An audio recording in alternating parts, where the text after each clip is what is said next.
What part exactly are we talking about tonight? Well, it all kind of goes together, you know? Yeah. But this right here, everyone see this? Back in the day, they called this elephant ears. But this is the pelvis. And this is the core of your whole musculoskeletal system. And it is the secret of postural alignment therapy. It's a secret. It's a very, very big secret. Because this thing can go up and down and back and forth. Mm-hmm. And you can actually see on this version, the right side of the pelvis is elevated. Oh, yeah. Yeah, you see it? See that? This is elevated. So when I do the analysis on people, the first thing I do, anyone that's had an analysis probably knows this. The first thing I do is I go right to the pelvis. It's the first, unless you're completely crooked and it jumps out at me and I'm like, whoa. But otherwise, I'm going to the pelvis first to see if there's an elevation. Because that's going to tell me what's going on with the opposite leg. But so if I was looking at a body like this, there would be a lot of pressure on the left leg because the right side is elevated. And so we're always going to lean on the other side, you know? So, but this pelvis can go up, down, it can go forward too. See that? See that wiggle room? I can't wiggle my... And so a lot of people are walking around rotated like this. You know, the right side is forward or the left side is forward. But the other one is anterior pelvic tilt and posterior pelvic tilt. Posterior pelvic tilt goes down like this in the back. And what happens to the spine? It's flat. Yep. So the S curve, you see the S curve? That's what it's supposed to look like. But when you have a posterior pelvic tilt, and almost everyone in the members room does, I very rarely ever see an interior pelvic tilt because interior pelvic tilt is typically something that athletes have, and posterior pelvic tilt is typically something that sitters have, and most people in the civilized world are sitters. So when this comes down, watch the back, watch the lower back, the lumbar. All right, this is normal. Flat. This is posterior. Now you have a flat back. This is what Elon Musk has, because I did an evaluation on Elon Musk the other day, if you've seen that video on YouTube. And look at that spine. And it is stiff. It is rigid. And then a lot of people that have this have a hump up here. Because look what the spine is doing. It's flat, flat, flat, flat. And then it just humps right at the thoracic. And then the cervical is going to come out. And you're going to get that forward head. So this is big stuff right here. It creates a lot of symptoms. That's why we go after the entire body, right? Posture is only 1/3 of head to toe healing. And So you know how they say, I think it's Hippocrates says, like, disease begins in the gut. yeah. Would you say that all postural dysfunction begins with the pelvis? Yep. Interesting. Absolutely. And it can affect the gut. So you could make a case that the pelvis is where it all starts. Because if you have that flat back, what's in front of the lumbar spine? The gut. Yeah. The intestines. The intestines. So if your intestines get out of order, then your digestion could definitely be impaired. I mean, look at how many nerves are right there. Yeah, there's a lot of nerves. Yeah. 66 nerves. So your spine is connected to your whole body, your kidneys, your liver, your eyes, your everything. Jeez. So the computer sits on top of the skull, right? The eyes are cameras. The ears are what? Like microphones, speakers. Microphones. Microphones, yeah. Yeah, and the mouth is a speaker. Yeah. Yeah. Okay. And then it's connected to the spine, which is a switchboard. It's a circuit breaker. And it connects to the whole body. So if your pelvis is out of whack, your whole spine gets out of whack. It could create so many symptoms that nobody's even thinking about. Yeah. You know? So that's why postural alignment therapy is so important. And that's why we evolved it to 3 classes a week. 3 classes a week, it's big for a lot of people here are going to get better. You just had a testimonial, didn't you? You just sent us one. Yeah. I Do you have your phone? Yeah, I have it with me. Yeah, that was really cool. What was the woman's name? Was it Mary? I think it was Marls. Marls? Marlise. Marlise. Is she here? I don't know. I remember talking to her. She was out in the farm, the country. Let me see if I can pull up this. Yeah.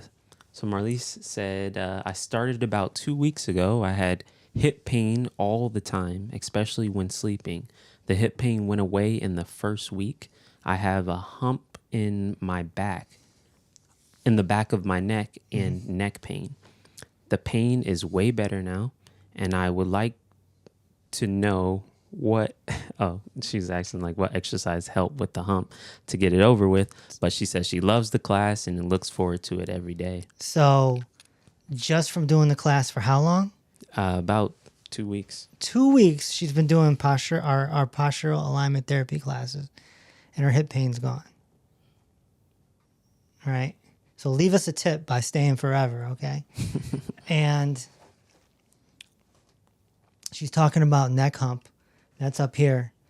Because when that spine gets out of whack and your head comes out like this, right where the thoracic and the cervical meat can really pop out. It just pops out. And you get that little hump. Sometimes it hurts, sometimes it doesn't. But it's there. You could see it. Like I see it in the discovery analysis when you point it out. The analysis?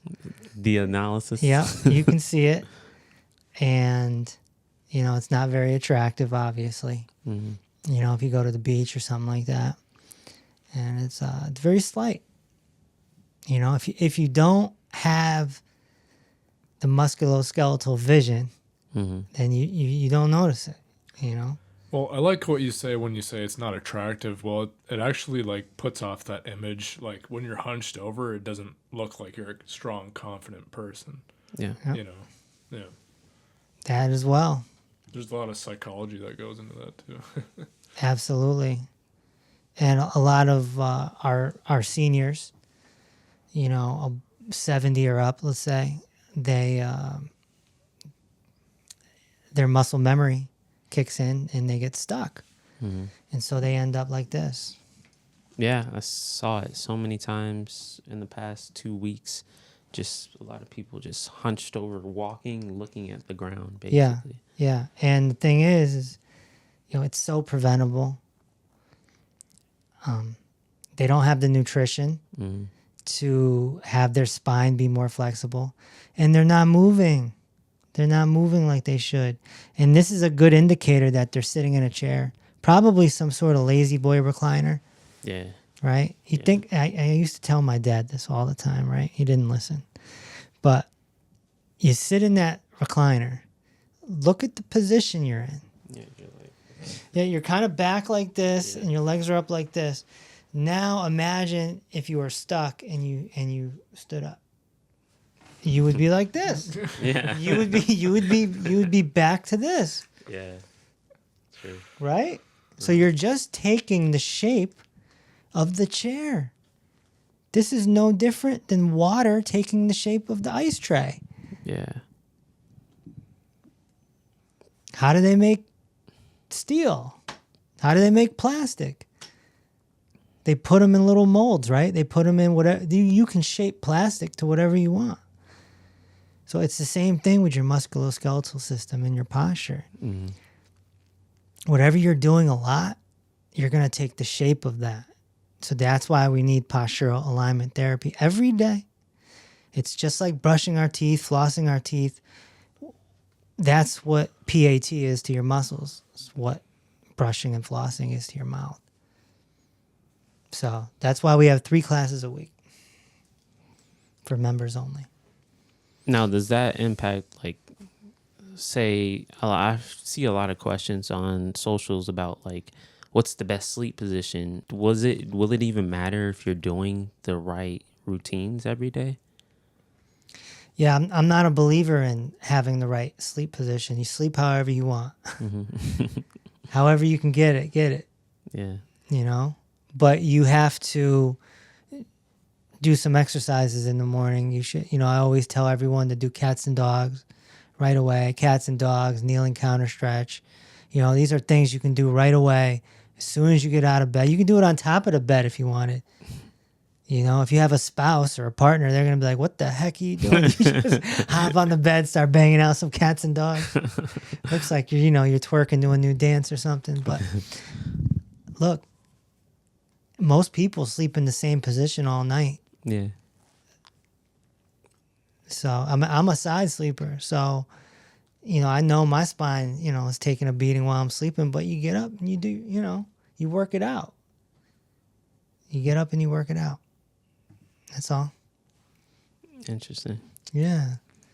Interesting. Well, people all, and if you're a computer athlete like myself, Levi, you got to train for the activity. Sitting. You're a computer athlete now. Oh, I know. Yeah, definitely. Yeah. And I feel it. Believe me, I feel it. My arms. Yeah. My hands. It's 25, almost 30 years of just yeah. It's crazy. Who would have thought that this is like a thing? But yeah, computers have done a number on us, so we have to train for it by doing postural alignment therapy. Okay. So there's really no such thing as this like carpal tunnel is like repetitive motion injury. It's a compressed nerve. Yeah. It's a compressed nerve and or blockages, just like heart disease, just like kidney disease. So it could be nutritional, it could be postural. But yeah, when you're working the mouse, your hand is there's a lot of pressure going down on the table. You don't realize it. So if you brought your shoulders back like this and your hand came up, you'd be like, oh, wow. So, yeah, because you're hunched over, yeah. Yeah, because your shoulders are rounded forward. Yeah. So that's it. Lesson. Postural alignment therapy. I want all members show up. You got 3 classes a week. You should be showing up to at least 2 of them. And get yourself in order. Do the replays if you can't make it. Coach Sue's going to take care of you. And Coach Sean. Sean's getting good at it. Oh, yeah. Sean's getting good at it. He's the youngest one in the room, so. I know that Carolina brought this up before, that people, like, and Levi was alluding to it, like it's a psychological thing. You rolling your shoulders, like, let's say in school you're not as confident or something like that. And I've seen it in a lot of tall kids. Now that, like, when I go back into my memory, a lot of tall kids that weren't as confident, you could see their shoulders just naturally rounding forward all of the time. Well, you know who had rounded shoulders? Ooh. Tom Brady. Anyone ever heard of him? Oh, yeah. Go look at his photos from the combine when he came into the NFL. His shoulders are all forward. What would that be from? Just being an athlete. Maybe he was on computers a lot in college. I don't know. Probably bring that photo up. Bring it up. You had we that should look post. at Levi's photos from If 2 he years wants to. ago. That post with the bodybuilders, and you were just saying before you work out, you got to straighten before you strengthen. Right. And so many people are like, you can do that in exercises, but Tom Brady's a prime example. He's a star athlete, best workouts in the world, still had rounded shoulders. So obviously, what they're saying isn't true. Right. And Tom Brady also got his act together around the age of 30. He started doing postural therapy or something similar. Yeah. Okay. And started eating right, and he's a testament because he played till he was 45. I'm 45. So I'm trying to imagine being on a professional NFL field right now. Like, getting the snot hit. no, hit out. it's like being in a car wreck. Yeah. 45, professional athlete at 45. Gotta give him kudos. Look at that. The end. Okay. And so how what's your number one way to identify rounded shoulders without even looking at the shoulders? The hands. The hands are out in front of his thighs. Oh, yeah. They're just on his lap, basically. Yeah. And then look at his right hip is elevated. His right pelvis is elevated. And then... And he's got the duck feet. Wow. Yep. Yeah, so like right hip elevate, and you can see there's like a slightly further bend in the left foot, right? Yep. So there's pressure on that. Yeah. 2000. It's 24 years ago. Wow. If he can do it, you can too, kids.